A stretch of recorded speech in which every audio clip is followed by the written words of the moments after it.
cómo abordar pasajes difíciles en la Biblia. Este es un asunto que probablemente a muchos les ocupe un tiempo de reflexión. En este momento nosotros vamos a dedicar un tiempo para ello. Antes yo quiero leer un texto del apóstol Pedro en su segunda carta, capítulo 3, versículo 15 y 16, dice: y tened entendido que la paciencia de nuestro Señor Jesucristo es para salvación, como también nuestro amado hermano Pablo, según la sabiduría que le ha sido dada, os ha escrito, casi en todas sus epístolas, hablando en ellas de estas cosas, entre las cuales hay algunas difíciles de entender, las cuales los indoctos e inconstantes tuercen, como también las otras escrituras, para su propia perdición. El mismo apóstol Pedro indica que hay algunos pasajes escritas, en este caso por Pablo, o en algunas partes de la Biblia que pueden ser interpretadas erróneamente. En este estudio no vamos a ir específicamente al texto, sí, pero vamos a ver cuáles son las razones de por qué existen este tipo de pasajes difíciles. Axiomas, más allá de la evidencia. Bienvenidos, queridos amigos, queridas amigas que nos siguen a través de la Radio Nuevo Tiempo, a través de las redes sociales. Queremos en este momento dar una bienvenida especial a Josué y también a Wilfredo. Y al mismo tiempo, por favor, quiero pedirles que ustedes puedan dar un saludo a nuestra audiencia y Wilfredo luego nos guías con la oración. Es un placer acompañar nuevamente a toda nuestra audiencia y que todos podamos disfrutar de este estudio. Es un privilegio estar nuevamente en este programa y que todo lo que hagamos siempre pueda ser también para exaltar el nombre de nuestro Creador. Vamos a pedir la dirección de nuestro Padre para el estudio de esta oportunidad. Gracias, bondadoso buen Padre, por darnos el privilegio de poder compartir tu palabra. En este momento pedimos que tu Santo Espíritu pueda trabajar en nuestros corazones, en nuestras mentes, para darnos entendimiento y conocimiento. Tu presencia sea con cada uno de nosotros. Te lo pedimos en nombre bendito, amado de tu Hijo Jesús. Amén. Amén. ¿Cuáles pueden ser las posibles razones de esas aparentes contradicciones o textos difíciles en la Biblia, Josué? Bueno, cuando nosotros vamos a ver razones posibles, nosotros podemos ver en primer lugar que en la Biblia se encuentran errores que son menores por copistas, traductores que trabajaron en la redacción de la Biblia que tenemos hasta nuestros días, ¿no? Otra de las cosas que también nosotros tenemos que ver es con respecto a el relato de la creación. Si en algún momento nosotros dudamos de ese registro, vamos a tener serios problemas con todo lo demás que está escrito, porque la creación, para aceptar ese relato como algo histórico, real, de la creación de Dios, uno necesita tener fe en Dios, ¿no? Si uno anula eso, prácticamente todo se deshace, ¿no? Bueno, o sea, si yo me acerco a la Biblia con objeciones, con dudas, eso va a ser un motivo para encontrarle contradicciones al texto bíblico. ¿Qué otra razón podría haber, Wilfredo? Bueno, en realidad la Biblia no tiene contradicciones, simplemente son aparentes contradicciones. Nosotros comprendemos bien que la Biblia no fue escrita en su original 3 idiomas, por lo menos el hebreo, griego, arameo. El problema fue en las traducciones que se han ido dando. El otro detalle también es que nosotros como seres humanos somos seres imperfectos, nuestra mente es finita, estamos en pecado y por lo tanto vamos a tener dificultad de comprender las cosas que Dios ha escrito en su palabra. Es por esa razón que nosotros tendríamos que tener mucho cuidado en tratar de comprender completamente lo que Dios ha transmitido. Necesitamos nosotros mucho cuidado, sabiduría para comprenderlo, ¿así? Puede ser entonces una limitación humana el que nos lleve a creer de que hay contradicciones en la Biblia. A veces el hecho de que alguna persona rechace alguna parte de la Escritura y trata de entenderla a su manera. Se mencionó un elemento que tiene que ver con copistas, traductores, que en realidad un traductor termina siendo un intérprete. Y yo recordaba el capítulo 23 de Lucas, versículo 43, donde se hace una afirmación en la que dice Jesús a uno de los malhechores que estaba al lado de él en la crucifixión, le dice, entonces Jesús le dijo, de cierto te digo que hoy estarás conmigo en el paraíso. Ese texto, leído así como está en la traducción Reina Valera 1960, está dando a entender que ese mismo día Jesús estaría en el paraíso con el malhechor. Pero el día domingo, cuando María se le acerca a Jesús, le dice, no me toques porque todavía no he subido a mi Padre. Entonces, aparente contradicción, pero cuando revisamos un poquito el original, vamos a encontrarnos que esa palabra que, auto en griego, no existe en el original, o sea, en realidad no existe esa palabra que. Lo que Jesús estaba diciendo es, de cierto te digo hoy, o en este momento te digo, vas a estar conmigo en el paraíso. Entonces, esas imprecisiones que pueden surgir de alguna traducción puede llevarnos a entender de que existe alguna contradicción, pero el resto de la Biblia nos va a ayudar a entender que hay alguna imprecisión, ¿no? ¿Cuál debiera ser nuestra actitud cuando nosotros vamos a afrontar alguna cosa que nos lleve a este tipo de situaciones, como el que mencionamos, aparente imprecisión, aparente contradicción? Es verdad que Dios es el que cuida de preservar la escritura, pero tampoco Él dicta cada palabra al profeta, ni mucho menos al traductor o al intérprete. Exactamente. En primer lugar, nosotros tenemos que tener la seguridad de que la Biblia es la palabra de Dios. Tenemos que tener esa seguridad, tenemos que nosotros respetar la autoridad de Dios. Sin embargo, nuestra mente, nuestra capacidad a veces hace que nosotros podamos interpretarla de otra manera.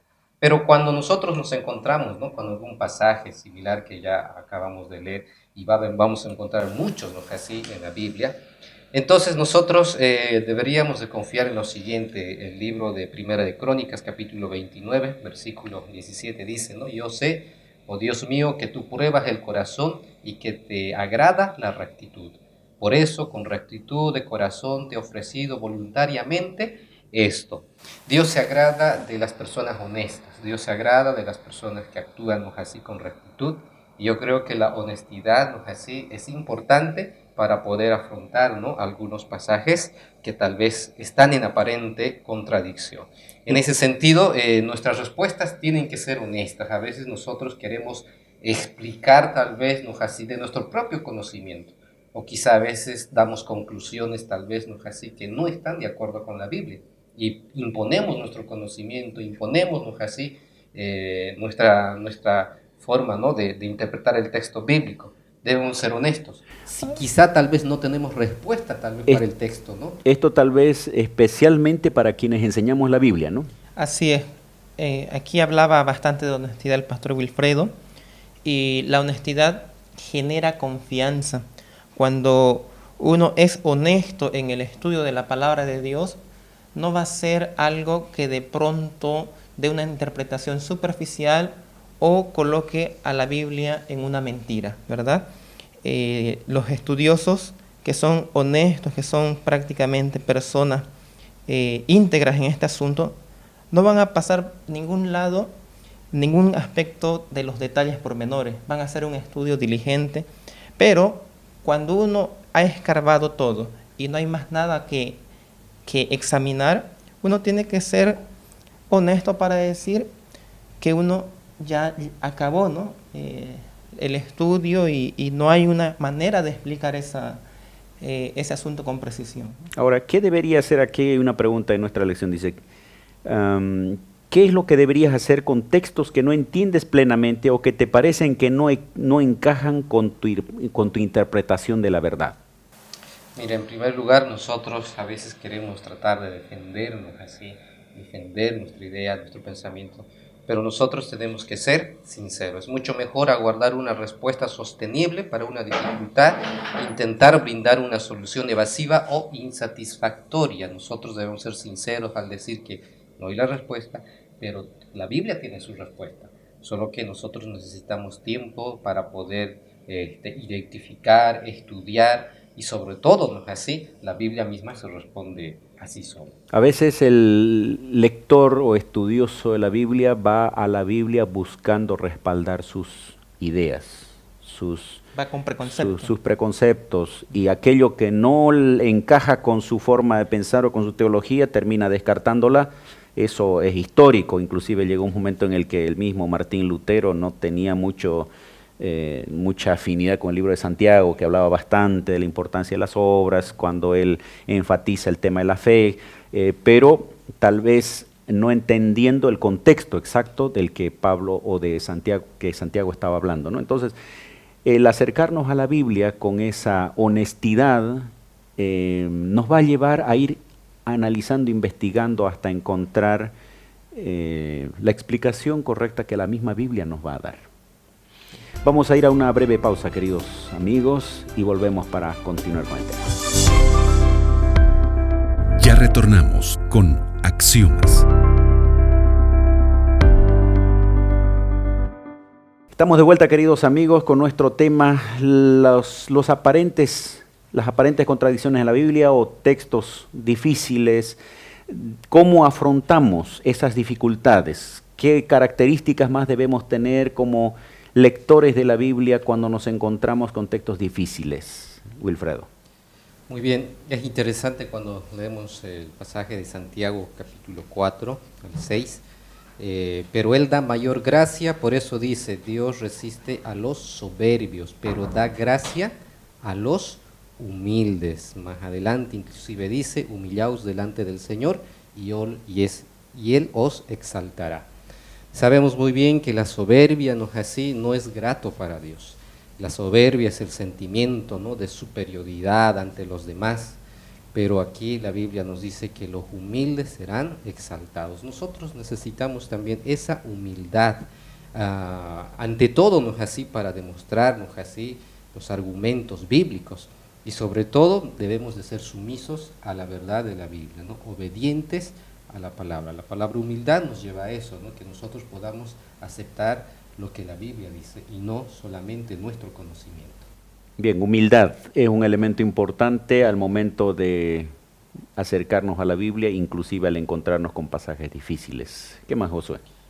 Cuando hablamos de humildad, tenemos que ir específicamente, ¿no?, en el estudio de la palabra de Dios, a la humildad de pensamiento. El estudio humilde de la palabra de Dios es lo que habilita a uno para poder recibir el mensaje del Señor. La palabra de Dios ya se fue leída en Santiago 4:6. Dios da mayor gracia, ¿no? Dios resiste a los soberbios. Entonces, la Biblia no es cualquier libro, ¿no?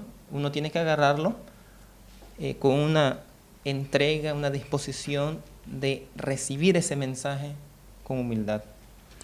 Yo no sé cuál es la actitud que tú tienes, querido amigo, amiga, cuando te encuentras con un texto difícil. Para algunos es un desafío, para otros puede ser una barrera, pero creo que cuando aparece un texto bíblico difícil podría ser más bien una motivación para seguir estudiando. Exactamente. Nosotros no debemos de quedarnos con la duda, más bien debemos de seguir investigando, escudriñarnos, así significa investigarnos, así cavar a fondo, pero sobre todo eso, ¿no?, la sierva del Señor dice, necesitamos humillarnos de corazón y con sinceridad y reverencia investigar la palabra de vida, ¿no? Solo la mente que es humilde y contrita puede ver la luz. El Señor no hablará a una mente tal vez desinteresada, una mente tal vez, no es así, que no tiene su humildad. Hay elogio de Pablo para estos bereanos, ¿no?, que dice que investigaban las Escrituras para confirmar aquello que ellos escuchaban, y creo que eso nos falta a nosotros. A veces escuchamos el mensaje y es suficiente el confirmar en la Biblia, el analizar, el investigar, el leer un poco más. En anteriores lecciones vimos la necesidad inclusive de consultar algún material de apoyo, como es un diccionario, un comentario bíblico. Inclusive ahora hay bastantes materiales que nos acercan un poquito al texto original. No es indispensable, pero sí es importante que podamos nosotros aprovechar eso, tener persistencia, tener determinación en el estudio de las Sagradas Escrituras para que así podamos tener el gozo de descubrir esas verdades. cuando hablamos de enfrentar algún texto difícil, requiere ser bastante paciente, ¿no? Tener determinación, práctica. ¿Por qué? Porque es un motivo para poder estudiar la Biblia con más interés. No sería lo mismo que uno llegase a comprender toda la Biblia y ya no habría nada que descubrir que de pronto estudiar a profundidad algún tema en cuestión o algún tema en particular, ¿no? Entonces, son incentivos. Dios reveló su palabra y nosotros tenemos que saber que esta palabra escrita contiene partes que los teólogos llaman, hay ciertas cosas que son misterios, ¿no? que han sido prácticamente escritas de una manera que solo con oración, con estudio de la Biblia podemos interpretar, ¿no? Ahora, hay un poder a disposición nuestro, ese mismo poder que ayudó al profeta a entender el mensaje y a escribirlo, que está disponible para nosotros ahora para poder leer el texto y entender. ¿Qué podemos decir sobre esto, Wilfredo? Muy bien, en primer lugar, nosotros debemos de confiar que la palabra de Dios, palabra del Señor, y a veces nosotros para querer dar una respuesta a un texto tal vez con aparente contradicción, empezamos solamente tal vez tomando, ¿no?, el pasaje, ¿no?, y le hacemos decir cosas que la Biblia no. ¿Y quién nos va a ayudar a eso, a discernir? ¿Cuál es ese poder que inspiró la Biblia? Muy bien, es la oración, ¿sí? Y necesitamos el Espíritu Santo para que nos ilumine y nos ayude a comprender las Sagradas Escrituras. En teología, tal vez como resumen, ¿no?, entendemos tres elementos importantes en el proceso de entrega del texto bíblico, la escritura del texto bíblico y la lectura, ¿no? Revelación, Dios mostrando la verdad al profeta; inspiración, cuando el profeta recibe la capacidad para escribir aquello que le fue revelado; y para nosotros la iluminación, que podamos entender ese texto bíblico. Y detrás de todo esto está Dios, el Espíritu Santo, ayudándonos permanentemente, y por eso es importante la oración, ¿no? Exactamente. Y de la misma manera no debemos de conformarnos así solamente leyendo una porción de la Biblia. Isaías capítulo 28, versículo 10 dice, ¿no? Porque dice mandato sobre mandato he dado, línea sobre línea, un poco aquí y otro poco allá. Entonces nosotros debemos de investigar toda la Biblia, no solamente sacar un texto, un pasaje de la Biblia y hacerle decir cosas que tal vez la Biblia no está mencionando. Y sobre eso nosotros necesitamos la oración. Antes de poder interpretar, antes de poder estudiar la Biblia, nosotros necesitamos pedir la dirección del Espíritu Santo. La Biblia no es un libro común, por eso generalmente, ¿no?, cuando se va a abrir la Biblia se ora primero. Pero esa oración no debe ser solamente parte del protocolo, sino esa oración debiera ir pidiendo que Dios pueda guiar nuestras mentes para entender su palabra. Hay una cita aquí que menciona con respecto a lo que usted dice, pastor: cuando la palabra de Dios se abre sin oración ni reverencia, cuando los pensamientos y los afectos no están fijos en Dios o en armonía con su voluntad, la mente es oscurecida con duda. Y entonces con el mismo estudio de la Biblia se fortalece el escepticismo. Esto pasa con las personas que agarran la Biblia como un libro común y corriente, ¿no? Queridos amigos, vamos a ir a una pausa musical y ya estamos concluyendo este estudio. Ya retornamos con Axiomas. Hemos llegado al final de este estudio, nuestro tema: cómo abordar pasajes difíciles. Gracias Josué, gracias Wilfredo por venir, y vamos a tomar unos segunditos para hacer conclusiones. Con respecto a esos llamados errores bíblicos, nosotros tenemos que ver, ¿no?, de que en la mayoría de los casos no son el resultado de la revelación de Dios, ¿no?, que Dios se haya equivocado o prácticamente es falso el mensaje bíblico, sino, en primer lugar, examinarnos a nosotros mismos de nuestras malas interpretaciones y la ceguera espiritual que muchas veces tenemos como personas, ¿no? Entonces, ahí, arrodillándonos, podemos tener una experiencia con Dios para interpretar su palabra. Querido amigo, en este momento también queremos aconsejarte, ¿no? La Biblia es la palabra de Dios, confía en ella, Si tú encuentras ahí algunas aparentes contradicciones, textos difíciles de responder, con mucha humildad y oración tú llegarás también a sacar una conclusión. Que Dios siempre pueda poner sabiduría en nuestras mentes, ¿no? Para poder interpretar correctamente este libro tan maravilloso y sagrado que es la Biblia. Quiero terminar leyendo una parte del libro Métodos de Estudio de la Biblia. Dice, en la Biblia hay muchos misterios que a los seres humanos finitos se nos hace difícil comprender y que son demasiado profundos para poder explicarlos completamente. Por eso necesitamos una mente humilde y deberíamos estar dispuestos a aprender de las Escrituras con oración. Si nos acercamos a la Biblia humildemente con oración, Dios tendrá toda la disponibilidad de ayudarnos a entender su palabra. Que el Señor te guíe, te ilumine en el estudio de las Sagradas Escrituras.